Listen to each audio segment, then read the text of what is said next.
So this week I have been busy moving into my new space, but also working on a slipcover.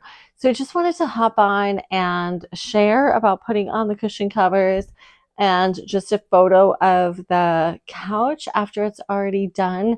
Just bear with us as we work on technology glitches. I already filmed some of it and I know that it's not a perfect picture. My head is cut off just a little in there, but I'm also working on my perfectionism, recognizing that if I don't just get it done and do it, then it will never get done, and I'll constantly be deleting footage and just reshooting it. And I honestly don't have that much time for that because we did start some schoolwork this week as a homeschool mom. So I am a little bit crunched for time as well as moving into my space. So I wanted to use the footage that I already had because I already did it. I already put the cushions on. But bear with us. And exciting news, my 13-year-old is working on becoming my film editor, which is really amazing because as part of our homeschool, this is a really great learning opportunity for him, especially as I think about entrepreneurship in the future in hopes that he'll learn a little bit about possibly wanting his own business someday. This is the old couch cover that I actually used as the template for the new cushion cover, which often I'm using the actual couch to make my template, but sometimes clients do have existing covers that I use and will take apart or make extra templates from in order to make a new cover. And notice this one has a full skirt on it, which is what the client did not want for the new cover. So first I've taken apart the cushions and I'm using that to make a template. And here I'm using tailor's chalk to trace the stitch line. And then when I cut, I'm using a seam allowance, leaving a seam allowance so that I'm not cutting on that chalk line. Instead, I'm cutting outside of it. And I do have an electric cutter that really helps when cutting a bulk amount of fabric. And after they're made, then I'm going to go ahead and trim those seam allowances again with the same cutter, which just makes the seam allowances even so that when I go to take it to the serger, there's not a lot of excess bulk hanging over because I have a home serger, which means that it doesn't have as high power of a motor. So when I'm serging slip covers, I actually disengage the cutter because I found that goes and burns the motor out. First, I'm going to take the old one off, of course, and pull it out. Now, sometimes they can be a little bit messy because there's, if there's feathers in them, depending on what kind of cover they are. So these ones are the new covers. Just a little extra thread in there. Turn it right side out. So this is actually the one for the base. This one, of course, I'm always having extra fabric and they can get confusing, so I try and mark them. Of course, as I've been in flux moving from my temporary space into this one, definitely feel like I don't know where I set everything, so it's all a work in progress. These extra threads, I'm going to go ahead and trim them off later. So those are two cushion covers for the very back, or the seat of the couch, pardon me. Okay. And so if you're thinking about doing something with your couch, this is making covers, whether it's you or getting them made. It's a great way to be a little bit more sustainable because, you know, furniture waste is huge. I mean, it's a huge piece that if you aren't able to get rid of it and pass it on to someone else, it's just going to go to the dump and it's so wasteful. So that's one reason why I'm a big proponent of slip covers, is most of the time I'm covering pieces that are well loved, well worn, and rather than getting a new one, clients are going ahead and investing and just making a new slipcover. So this particular couch and previous slipcover, I think, was about 20 years old. So that's a pretty good lifespan. And then to be able to keep the couch going for hopefully another 15, 20 years with a new cover. There's that one. Okay. Big ones. So these are the seat ones. The insert does look like it has a bit of wear, but it's still in okay shape. So rather than doing anything with the interior cushion, just putting a new cover on it. Slide that one down and over. Now when I do cover it, I try and pay attention to the seam allowance. So making sure that it's all tucked in the same direction really gives it a crisper look. So if you have to reach inside to do that, go ahead and do so. And then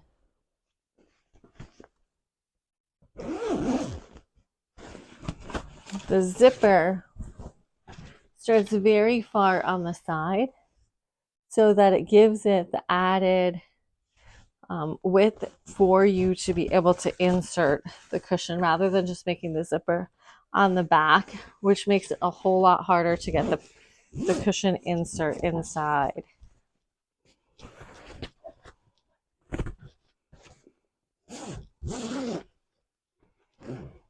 Now these cushions were actually really easy to get in and out of the casing, but I've definitely had some that if the cushion is really stiff or if there's a lot of exposed sides and you're limited to much smaller space for the zipper, then sometimes you have to do battle with the cushion, kind of squeezing it together to get it all in to the new cover. Beautiful. I'll go ahead and get my final one out. Bring it up here. Take this old cover right off.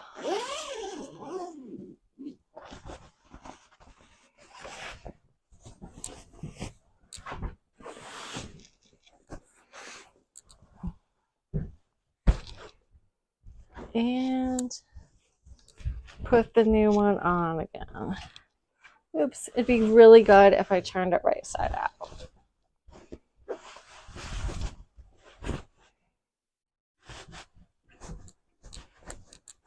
There we go.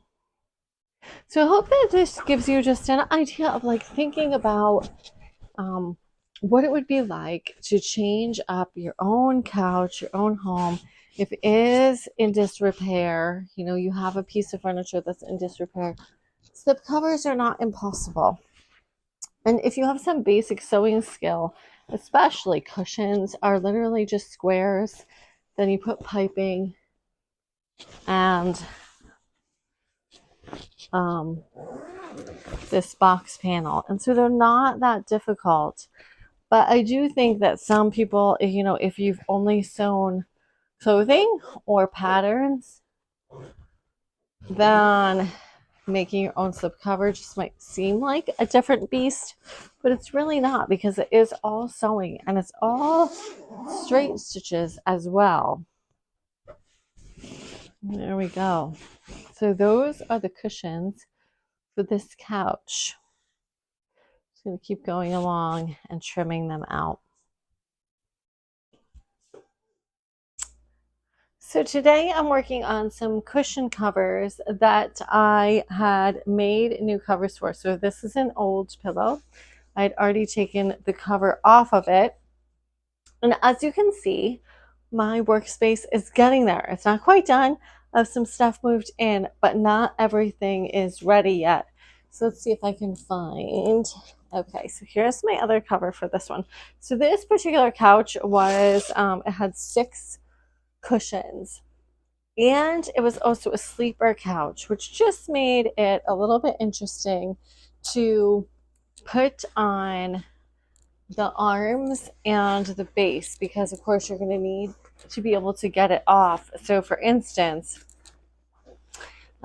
it's the actual cover for the couch itself is 4 pieces, and then plus every cushion cover is separate. But those pieces that are separate, other than typically I will make the whole base one piece that you can slide on.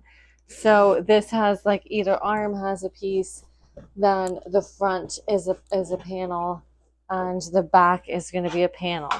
So there's another pillow cover. Now this one is an odd shaped back cushion. So it really has a lot of shape to it, very large. See if I can find the right covers. So I'm just going to slide them on. First, when I make cushion covers, I always make them as much identical to the original as possible, like placing the zipper in the same spot, because usually there's a reason why the zipper is there. Typically it is because that's where it will be hidden. So this will sit on the couch like that. It's the back. So that the zipper is going to be at the base of that cushion. Just going to zip that right up.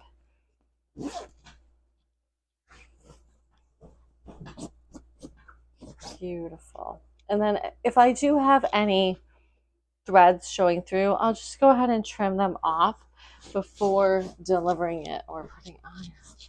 So that is going to be lovely.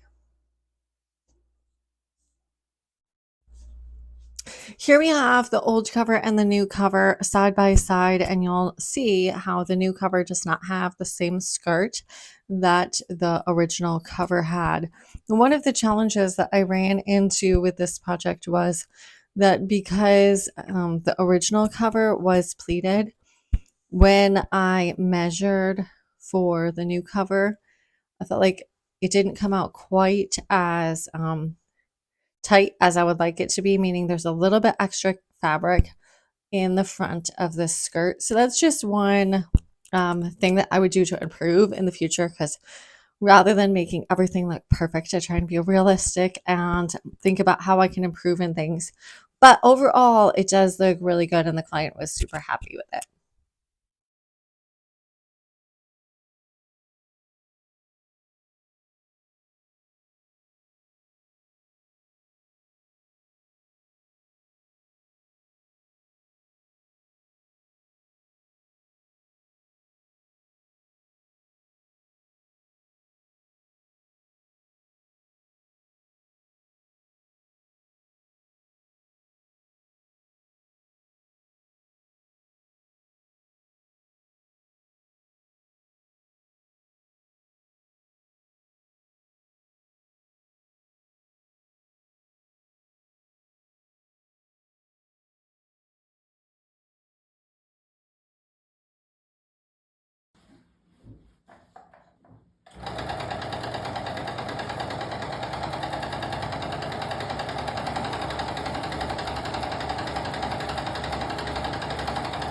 Thank you for watching. You can shop tutorials and classes on my website, naomifeda.net. Be sure to like and subscribe. And as always, may God sow his love into your heart today.